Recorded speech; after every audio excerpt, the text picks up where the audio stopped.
Olá, galera, nota 10, tudo bem com vocês? Vamos começar a nossa aula de hoje sobre o tema carboidratos, dando continuidade, então, ao estudo da bioquímica celular, a parte da biologia que estuda a composição química dos seres vivos. Nós já vimos na aula anterior as substâncias inorgânicas que compõem os seres vivos, a água e os sais minerais. E hoje a gente vai dar então, o pontapé inicial para o estudo das substâncias orgânicas, que tem como representantes, então, carboidratos, lipídios, ácidos nucleicos, vitaminas, são entre, então, os compostos orgânicos, né, presentes nos seres vivos. Mas a aula de hoje, então, vai ser dando ênfase aos carboidratos. Vamos lá, então? Começando então, com esse nome, né, vocês podem encontrar exercícios chamando carboidratos de outros nomes. Nós temos, então, sinônimos para essas substâncias orgânicas. Eles também são conhecidos como glicídios, hidratos de carbono, hidrocarbonetos ou simplesmente açúcares. Então, qualquer um desses nomes designa, então, essa substância orgânica e que, por ser uma molécula orgânica, além do elemento químico carbono, ela apresenta também outros elementos. Os carboidratos também são formados, além de carbono, por hidrogênio e oxigênio, certo? Onde eu posso encontrar que alimentos, então, são ricos nesses compostos? Então, aqui eu coloquei só alguns exemplos de alimentos ricos em carboidratos. Cereais, como o arroz, a aveia e o trigo. Raízes e tubérculos, como cenoura, beterraba, a batata inglesa, também pode ser citada, leguminosas, como feijão, ervilha, soja, frutas, como banana, manga, maçã, e entre outros, mel, o açúcar comum e também o açúcar retirado da cana. Aqui, então, são alguns exemplos só de alimentos ricos nesses compostos que desempenham qual função nos seres vivos. Então, aqui a gente tem na verdade, três funções, né, para os carboidratos. Eles são a nossa primeira fonte energética. Então, se eu vou realizar uma atividade física intensa, ou mesmo dormindo, eu vou gastar energia. E essa energia vem primeiro, então, da quebra das moléculas de carboidratos. Então, eles são a nossa primeira fonte de energia. Então, a principal função dos carboidratos é a função energética. Eu sou um jogador de futebol, por exemplo, antes de uma partida, é indicado você, então, comer uma refeição que tenha um conteúdo elevado de carboidratos, por exemplo, o macarrão.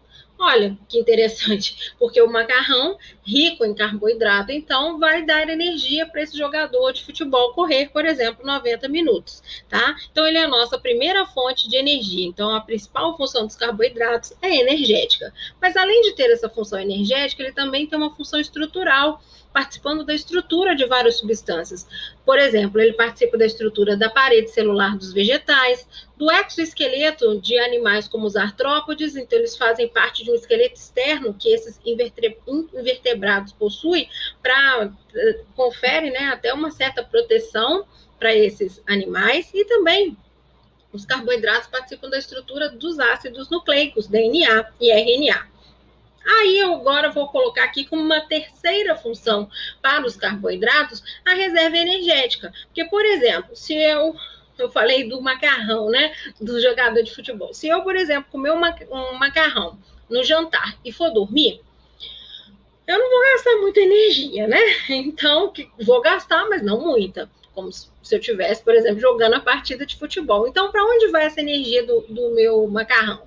Eu vou jogar lá fora? Não, eu vou fazer uma reserva, porque aí quando eu precisar, eu tenho onde utilizar, tenho aonde retirar essa energia. Por isso, também, então, vou colocar aqui como uma terceira função dos carboidratos, ser reserva energética, ok? Então, eu tenho três funções principais dessa substância orgânica para os seres vivos: fornecimento de energia, participar da estrutura de diversas substâncias, como parede celular, exoesqueleto e ácidos nucleicos, e também reserva energética, certo? E quem são eles? Quem são, então, os carboidratos, ou hidratos de carbono, hidrocarbonetos, né, ou açúcares? Eles são divididos em três grandes grupos, e essa classificação se baseia no tamanho da molécula. Quanto mais carbono, maior, então, a estrutura dos carboidratos. Por isso, então, eles são divididos em 3 grupos. Os monossacarídeos, que são os açúcares mais simples, formados aí por não mais do que 10 carbonos na sua estrutura. Os oligossacarídeos, onde os mais conhecidos são os disacarídeos, que são formados pela união de 2 monossacarídeos. E os polissacarídeos, formados, esses sim, por uma grande quantidade de carbonos. Eles apresentam uma grande quantidade de carbonos, porque são formados pela união de vários monossacarídeos, tá? Então, esses são os 3 grandes grupos de carboidratos: mono, oligo e polissacarídeos. Esse prefixo poli, a gente vai ver em outros momentos no nosso estudo da biologia, e ele sempre significa muito em latim. Então, poli, muitos, né, eles são formados pela união de muitas moléculas de monossacarídeos. Vale ressaltar, gente, que então monossacarídeo acaba sendo a unidade formadora, a unidade monomérica dos carboidratos, porque os monossacarídeos, então, são os carboidratos mais simples, certo? Vamos falar de cada um agora separado, alguns exemplos e funções, então, desses 3, né, dos 3 grupos principais de carboidratos. Começando, então, com os carboidratos mais simples, né, os monossacarídeos, eles têm essa fórmula geral aqui, gente, CnH2ON. Esse N aqui, ó, indica o número de moléculas, de átomos, né, de átomos de carbono que eles apresentam na sua estrutura. Esse N varia de 3 até 10, que são os monossacarídeos mais comuns, sendo que, então, quando o monossacarídeo tem 3 carbonos, ele vai ser chamado de triose. Quando tem 4, vai ser chamado de tetrose, 5, pentose, 6, hexoses e assim por diante, tá? Então, sendo que os monossacarídeos mais comuns são aqueles que têm 5 carbonos na sua estrutura e que tem 6 carbonos na sua estrutura. E aí a gente vai falar, então, um pouquinho desses que são os mais comuns, então, as pentoses e as hexoses. Começando com as pentoses, eu tenho 2 exemplos de monossacarídeos que têm 5 carbonos na sua estrutura e que têm função estrutural: a ribose e a desoxirribose. A ribose, ela participa da estrutura da molécula de RNA, e a hexose, essa é a ribose. E a desoxirribose participa da estrutura do DNA. Então, ribose e desoxirribose são exemplos de carboidratos com 5 carbonos, são açúcares, então, com 5 carbonos, chamados de pentoses, tá? Já as hexoses são os monossacarídeos que têm 6 carbonos na sua estrutura, e eles têm todos os exemplos de hexoses, eles têm função energética. Então, diferente das pentoses, que têm função estrutural, as hexoses têm função energética, todas as 3. E os 3 exemplos são a glicose, que é sintetizada durante o processo de fotossíntese. Ela representa a primeira fonte de energia. Na realidade, ela é a única fonte de energia de células importantes para o nosso corpo, como os neurônios, as hemácias. Ela é encontrada, por exemplo, no mel, no açúcar, nas frutas e dissolvida, então, no nosso sangue.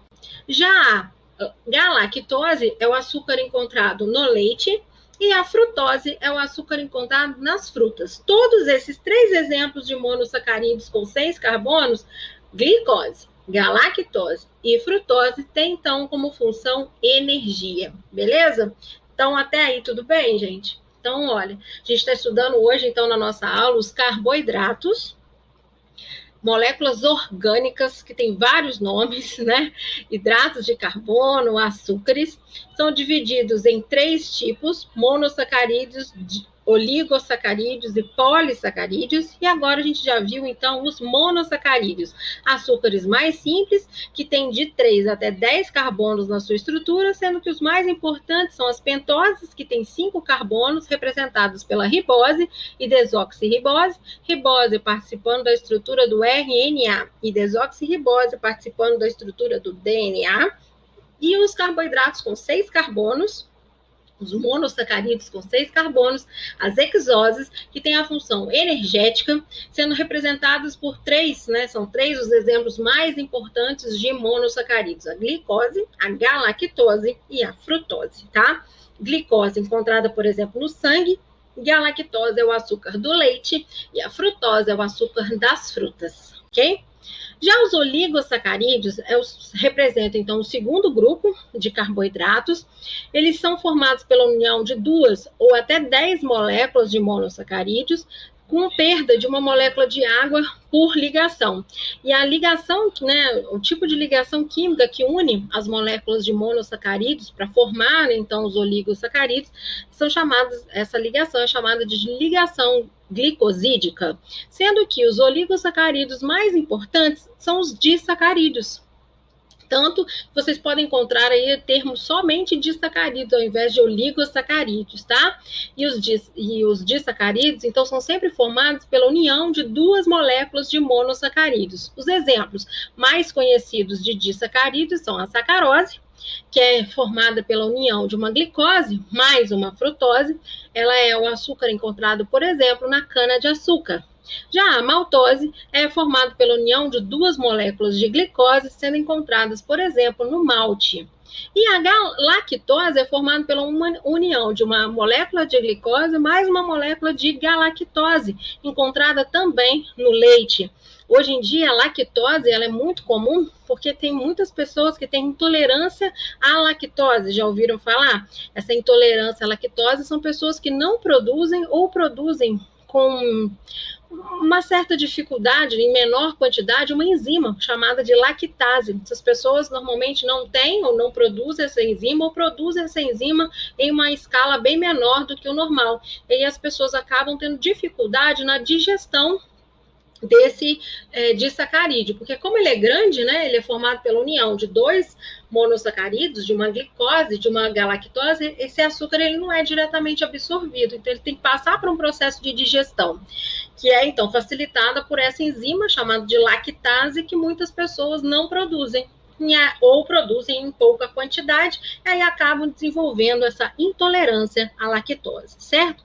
E para finalizar aí a nossa classificação dos carboidratos, vamos para os polissacarídeos, então. São moléculas, né? Os polissacarídeos são moléculas gigantes, constituídas por muitos monossacarídeos ligados uns aos outros. São ditos, por esse motivo, polímeros de monossacarídeos. E a gente tem aqui 4 exemplos importantes de polissacarídeos: o amido, o glicogênio, a celulose e a quitina. Vamos falar um pouquinho, então, sobre cada um para finalizar a nossa aula de hoje. O amido é um polímero de glicose. Ele é formado, olha só, por mais de 1.400 moléculas de glicose. Ele constitui a reserva energética vegetal. Então, vamos supor que hoje o vegetal um dia de sol, muito sol, o vegetal fez muita fotossíntese e aí a consequência disso foi a produção de muita glicose. Só que o vegetal não vai usar toda essa glicose, então ele faz uma reserva, e essa reserva é na forma, então, de amido. Então, amido é a reserva energética vegetal.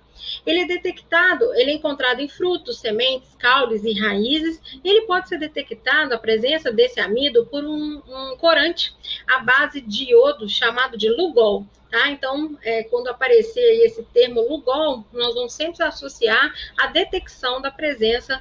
Esse Lugol, ele detecta, então, a presença do amido, esse polissacarídeo com a função de ser reserva energética dos vegetais, certo? Se o amido é a reserva energética dos vegetais, o glicogênio é a reserva energética dos animais e acaba também sendo reserva energética dos fungos. Ele é formado por cerca de 30.000 moléculas de glicose. E no nosso caso, dos animais, ele é encontrado em 2 órgãos principais, em 2 estruturas principais do nosso corpo, no fígado e nos músculos. Por isso que uma das indícios, assim, vamos dizer, né, uma das informações que o seu corpo dá, que a sua energia está acabando, é a cãibra nos músculos, ou aquela fisgada, sabe, aquela fisgadinha que dá na barriga, na realidade no fígado, né, especificamente, é um alerta aí do que a sua energia está acabando, porque o glicogênio, então, é a forma que a gente armazena, então, essa energia no corpo, então, dos animais. E também o glicogênio, então, não é só a reserva energética dos animais, ele também é a reserva energética dos fungos, tá bom? Então, reserva energética. Então, vimos que amido e glicogênio têm a função de reserva energética. Os próximos dois exemplos de polissacarídeos, eles não têm nada a ver com energia, eles têm função estrutural. A celulose, ela é formada por cerca de 4.000 moléculas de glicose e ela é um reforço esquelético para os vegetais. A celulose, ela constitui a parede celular dos vegetais. Há uma curiosidade sobre ela, é que ela é digerida por metazoários que apresentam apenas micro-organismos no seu trato digestório. Os animais, a gente não tem a enzima chamada de celulase que degrada esse polissacarídeo. Então, a gente precisa se associar. Os animais precisam, então, se associar a metazoários para os animais, né, metazoários, precisam associar a micro-organismos para que ocorra essa digestão.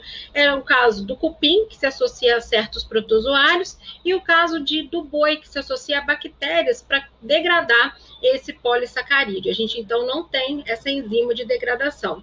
Então, ela não é digerida pelo corpo humano, a celulose. Em contrapartida, por não ser digerida, ela acaba sendo, então, um constituinte das nossas fibras vegetais, da nossa dieta, fundamentais para o bom funcionamento do nosso trato digestório, ajudam na formação do bolo fecal. Uma curiosidade é que a celulose, ela é hoje utilizada na indústria, na fabricação do papel, tá?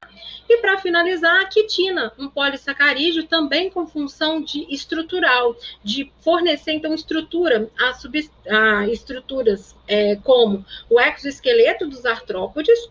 Também a quitina participa da formação das cerdas, estruturas que ajudam na locomoção de anelídeos, poliquetas. Na rádula, que serve para ralar os alimentos em moluscos, e também a quitina participa da estrutura da parede celular dos fungos, certo? É uma curiosidade que esse polissacarídeo, além de carbono, oxigênio e hidrogênio, que são elementos fundamentais de qualquer carboidrato, a quitina também possui nitrogênio, certinho? Bom, gente, essa foi então a nossa aula de hoje sobre carboidratos. Espero que vocês tenham gostado. Um beijo e até a próxima!